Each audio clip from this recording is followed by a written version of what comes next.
Hi అండి అందరికీ. నేను మీ నందిని సురేష్. ఉగాది రోజు నాన్ వెజ్ వండుకోలేదని చెప్పేసి మంగళవారం అని చెప్పేసి నిన్న చికెన్ తీసుకొచ్చారు. మంచి బిర్యానీ చేసి పెడదామని అయితే అన్నీ రెడీ చేసుకున్నాను. దమ్ బిర్యానీ ఫుల్ రెసిపీ అయితే మన ఛానల్లో ఉందండి, చెక్ చేయండి. ఉగాది రోజు మీరు నాన్ వెజ్ తెచ్చుకున్నారా? ఏం చేసుకున్నారు ఉగాది రోజు స్పెషల్స్? నాకు కామెంట్ అయితే చేయండి. నేను ఇంకా ఉగాది పచ్చడి వీడియో అయితే ఇంకా పెట్టలేదండి. మీకు చికెన్ దమ్ బిర్యానీ ఇష్టమా లేకపోతే పలావ్ ఇష్టమా, లేదా కొబ్బరి అన్నము చికెన్ కర్రీ ఇష్టమా? ఎలా తింటారు మీరు ఎక్కువగా? ఏ విధంగా మీరు ఎక్కువగా చేసుకుంటారు బిర్యానీని? మేమైతే బిర్యానీ చేసుకుంటే దమ్ బిర్యానీనే చేసుకుంటామండి ఎక్కువ శాతం.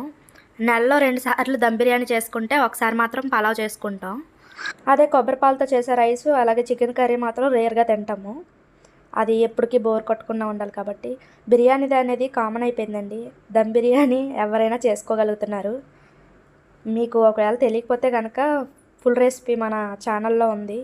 వీడియోస్లోకి వెళ్ళండి, లాంగ్ వీడియోస్లోకి వెళ్ళి చూడండి.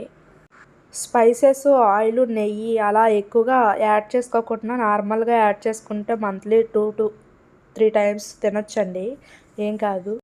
పొడి కారం, టేస్టీ సాల్ట్, ఫుడ్ కలర్లు ఇలాంటివి ఏం వాడకుండా ఇంట్లో మనం నార్మల్గా వేసుకునే వాటితో మంచిగా చేసుకొని స్పైస్ తక్కువగా వేసుకొని తింటే ఏం కాదు. మీతో మాట్లాడుతూనే వంట అయిపోయింది. పిల్లలు, మా ఆయన, నేను తినేసాం.